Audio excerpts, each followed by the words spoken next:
Now, before I talk about why the Battle Pass sucks, I just want to ask one quick question. What do you guys think of a free deck rotation? And what I mean by this is, let's just say you click the new deck, and every single week, one of the classes would have one of their deck recipes be free.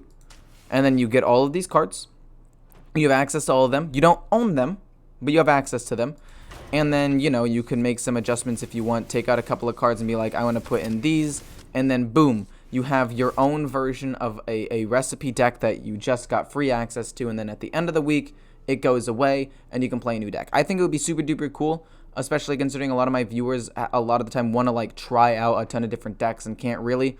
But having the opportunity to potentially just try out a deck even for a week, I think would be really fun and bring a lot of people back to the game.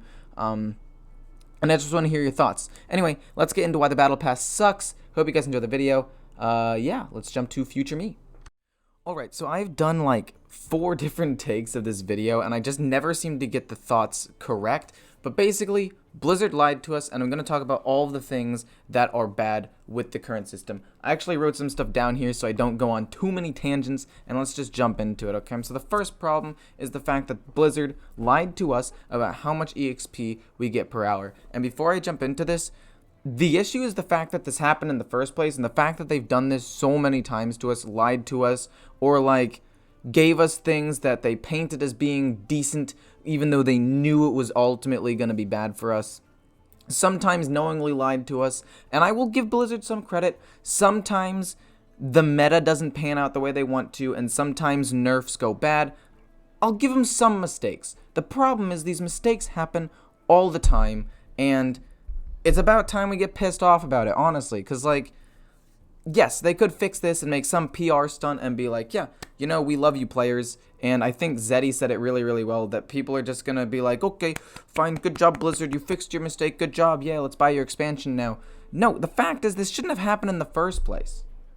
And honestly, I'm getting a little bit worked up, and the anger and all that is out of the way, and we're going to talk about things objectively and talk about the problems, and I want to actually talk about solutions so that way we can get clean, quick answers to the problems. So let's just jump into it. The first thing is the fact that we have a dishonest EXP per hour for a couple of reasons. One, they say 400 EXP per hour. With my own testing, it's been about 300. Zeddy's video said that it was about actually a lot less. It was like 5 hours of gameplay for I think 7 or 8 hours or 700 or 800 EXP in total. I'm not entirely sure, but I know that it was much lower than the 400 that you were supposed to get.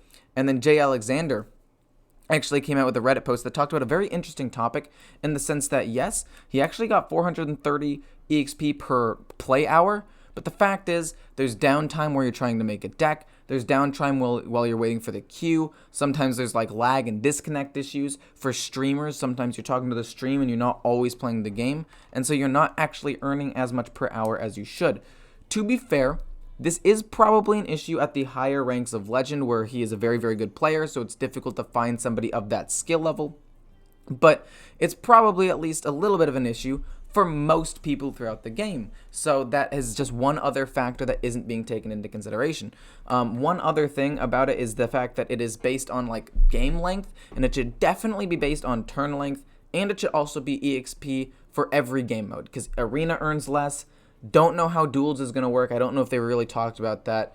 Battlegrounds earns less. It's just ranked constructed, whether wild or standard, and I think all of them should earn a pretty uniform amount, and it should be based on length that you are in the game.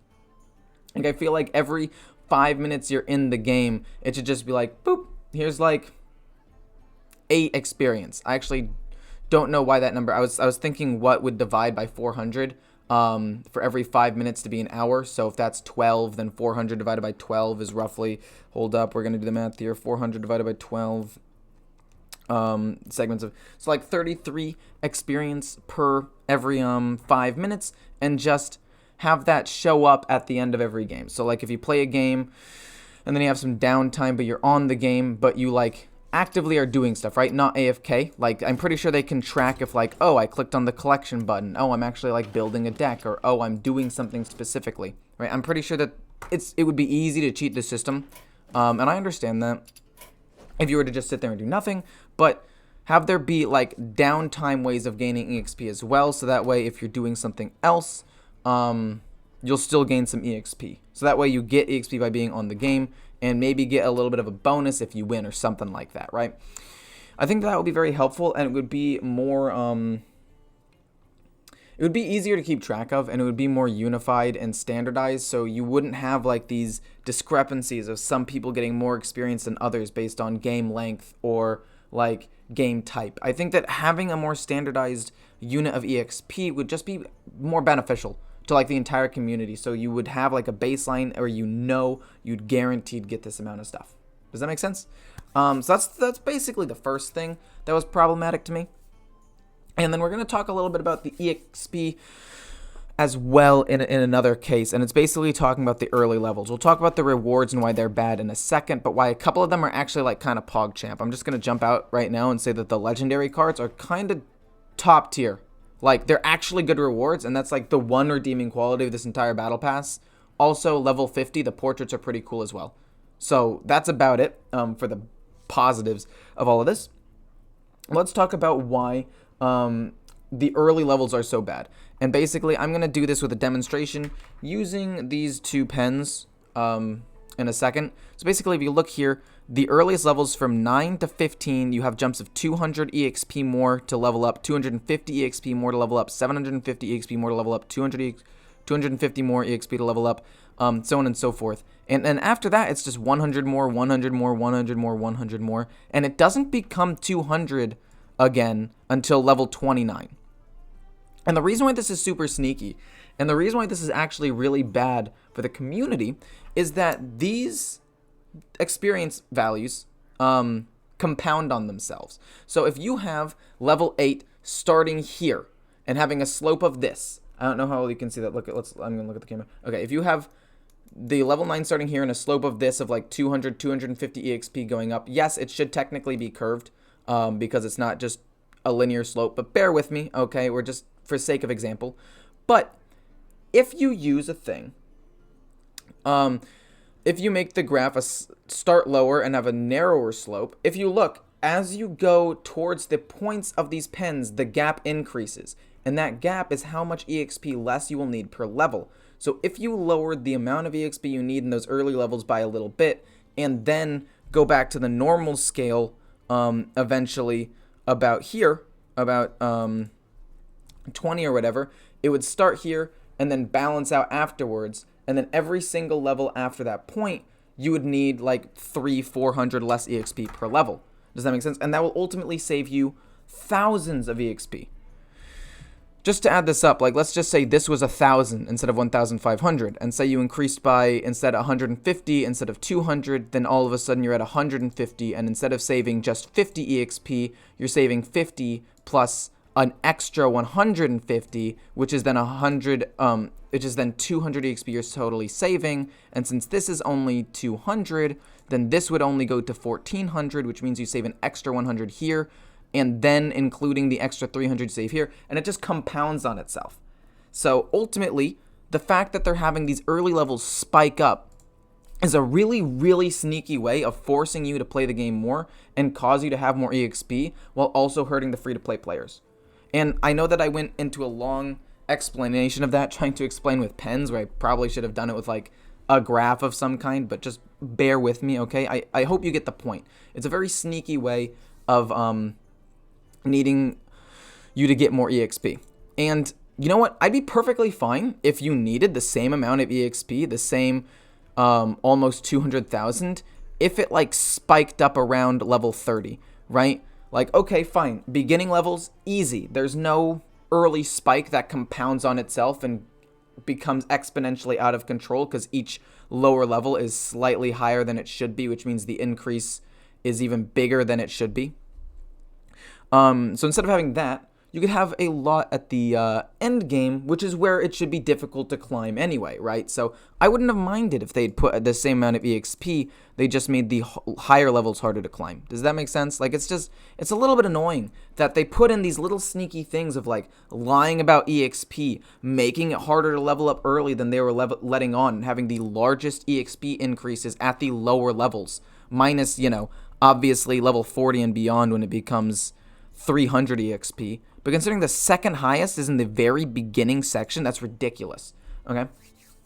And now let's talk about the rewards, because the rewards are probably one of the biggest issues, and I can think of the greatest way of describing this issue basically being this Year of the Dragon pack for level 40, 9,000 EXP, several hours of work into this pack, and you get this. And then you're like, wait a minute, all of these cards cycle out in 2 weeks. Oh my goodness, because you get this pack like right before the new expansion drops, and you're like, well, this entire climb and this entire like climb from 47 to 48 was entirely useless because I'm going to lose the cards anyway. So that's one of the issues. The other big issue is the fact that like, after level 26 you get 150 EXP, but 26 to 27 you still only get a pack, which is problematic because it's not equivalent in value. Right? Like what should happen is one of two things. One, give us extra gold on top of the pack. Or two, make the pack a unique pack, like Super Saiyan Blue, make it a card pack blue, where it's got rares and above exclusively. Maybe still have, the same odds of getting, say, a legendary and epic, but just say that every single card in there is a rare, so those of the people who are like actually trying to build a collection and are climbing up, the levels have a way of building up their rare collection and getting the most out of these packs and getting more dust so they can build their collection, right? And my goodness, the fact that especially as you level up, when you get to 200, you still only get one pack, and then you get to 300 and you still only get one pack. I actually think I've run the numbers. If they made these packs equivalent to their like neighbors and made it 200, 150 gold equivalent, 200 gold equivalent, and all that stuff, you would actually make more gold value with this system, assuming, the EXP wasn't also a lie, in this system than the old system. You actually would make more gold if they were honest about it and didn't try to jip you with some of these later game rewards. Now, I will say, level 25 getting an epic is actually really nice. And level 1 getting a legendary, sorry, the other one was legendary. And level 1 getting a legendary and getting an epic here, those are actually pretty solid rewards. And if the rewards every like 5 levels was something big like this, like an epic or maybe even a legendary card, that would be super duper sick, in my opinion. But the fact that you don't have flexibility in the packs you choose, the fact that sometimes your rewards are just packs when the levels before were 200 and 300, that's problematic, and that's not healthy for an economy. And I'm just talking about the biggest problems right now. Obviously, there are more. And one other thing that I want to talk about that's a big issue is just how expensive the game is as a whole. I think that if they had the big bundle stay as 80 gold, or $80, right? And they threw in, or maybe increased it to say 90, right? That's a lot, but let's just say, for the sake of arguing, that they did that. But they threw in the Tavern Pass, and they threw in the mid-expansion bundle as well. I think that would be far more reasonable. I think I would spend, and I wouldn't even feel that bad. Obviously, $90 is very expensive, but it would be more reasonable than the 80 plus 20, plus probably 20 to 25 more we have to spend, which is about $125. Lowering it down to 80 or 90 and bundling it all together, still charging us a little bit more, which is more than it should be, but at least a little more balanced in getting everything bundled together, because you're like, I'm buying the big bundle. The big bundle implies I get everything, and therefore I'm going to get the maximum value out of this purchase, as opposed to like, oh, you just get a couple of extra packs, and then you still got to buy the Tavern Pass and the mid-season expansion separately. I didn't want to try to get too emotional about this. I wanted to stay fairly objective, and I wanted to say a couple of positive things about this to end it off. The fact that the system could have been good is cool, but I'm torn, because part of me wants to think, okay, maybe Blizzard actually just messed up, and this is a system that they put into place thinking it was a good idea and just kind of dropped the ball on, and they actually intend to fix it to make us happier. Or was this just a ploy that they tried to slip a fast one past us? They're like, oh yeah, you get 400 experience. Don't check the numbers. No, just trust us. You get 400 experience. Don't check the numbers. You'll get this amount of experience in this amount of time. And tried to pull a fast one on us and get more money out of us and still end up giving us very little. So I don't know which one it is. I want to be optimistic and give them the benefit of the doubt, but considering how often this happens, I really don't know what to feel. And that's probably why I got a little emotional. And I want to stay fairly objective. And I do want to point out a couple of good things about the Battle Pass itself. The Battle Pass is objectively a better, in my opinion, progression system than the old system. I'm going to start talking about a couple of positive things real quick. And also the achievement system is really cool as well. And the fact that it also ties into the EXP a little bit is helpful. I will admit that much.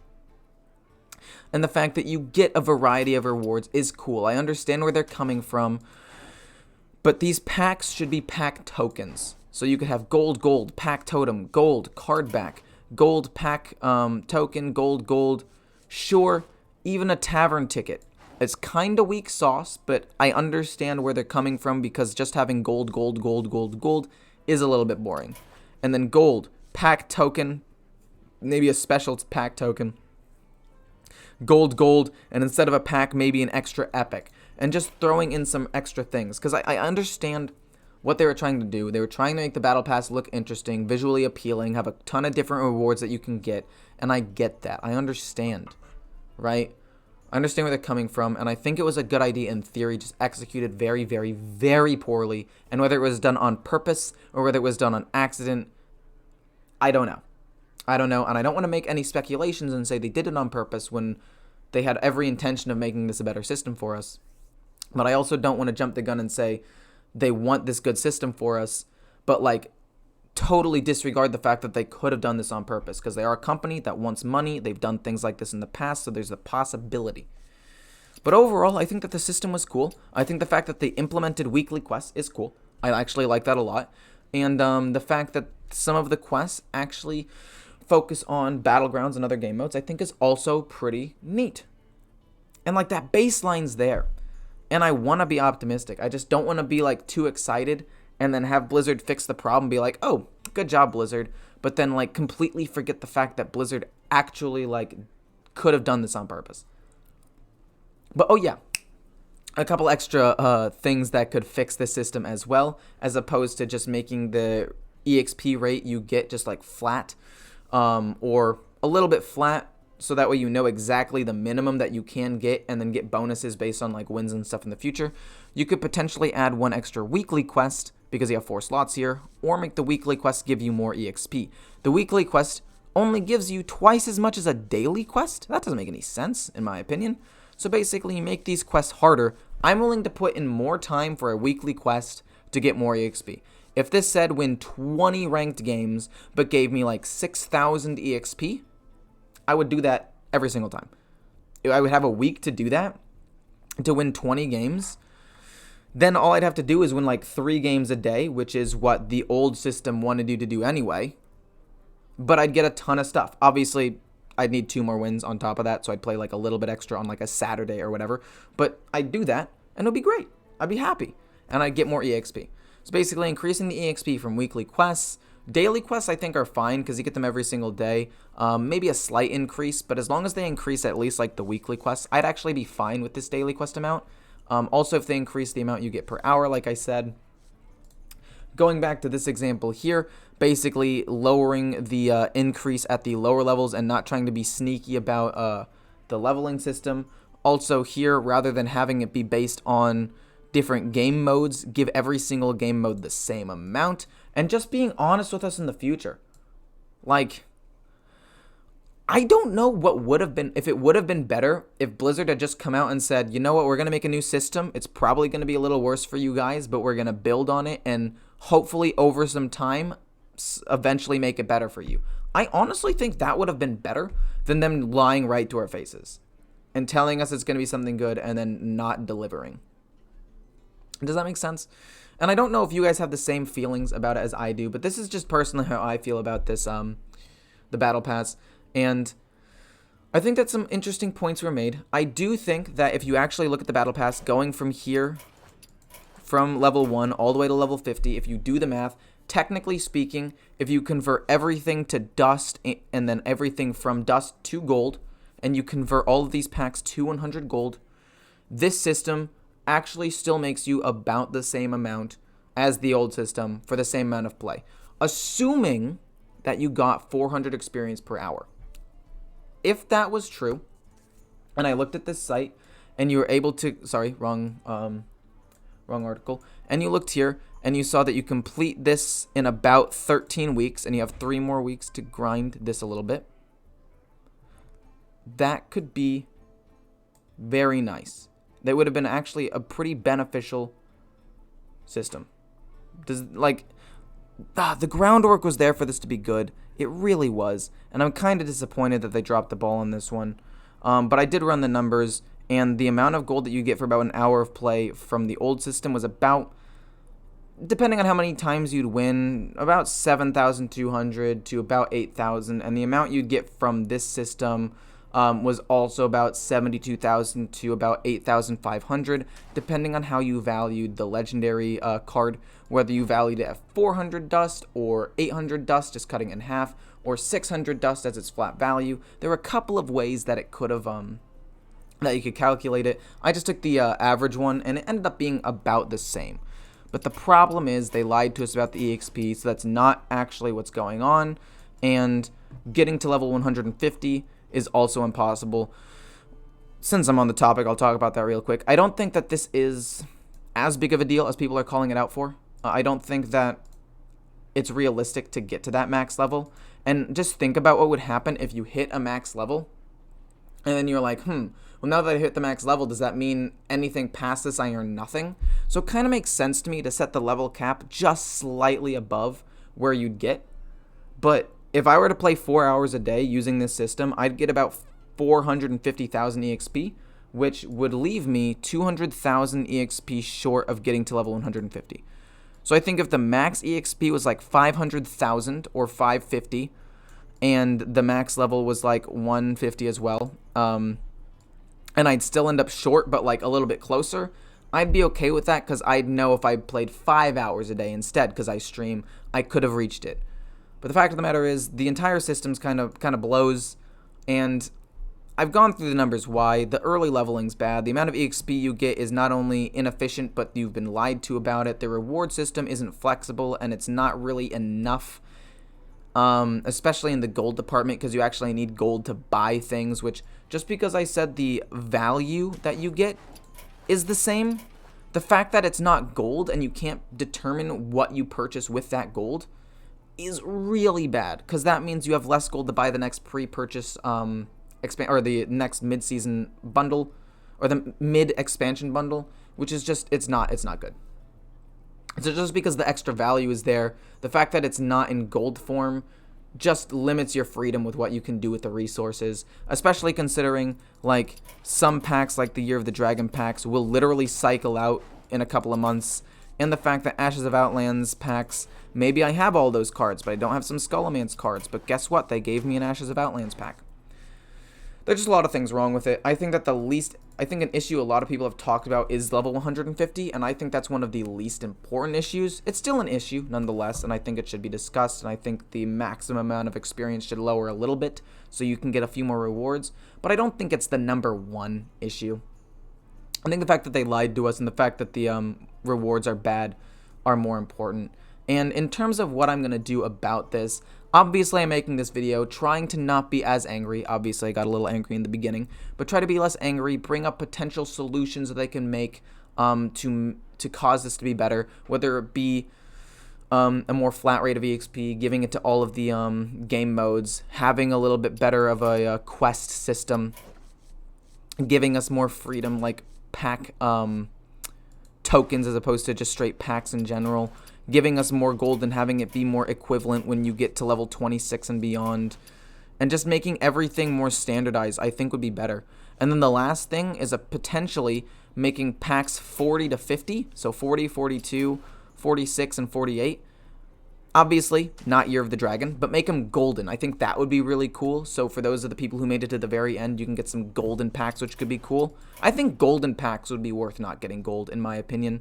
And then from like 30 to 39, make these packs like special packs where it's a pack token, and whatever pack you choose, you have like an increased chance of getting a rare or epic or legendary or something. So you basically like double your chances of getting those. That would be kind of cool. So at least if they do still want to give you a pack, you get a little bit of a cooler pack, and just, you know, something along those lines. There are a lot of things they can do. I'm mad at Blizzard, and them fixing this isn't going to make me not mad at them. I talked about how this system seemed like it was going to be bad and seemed like a ripoff back in August. You can actually go back to my videos in August. I talk about how bad the system looked from the beginning and how they needed to do a lot to make it better, and they did do some things, but they did not do enough.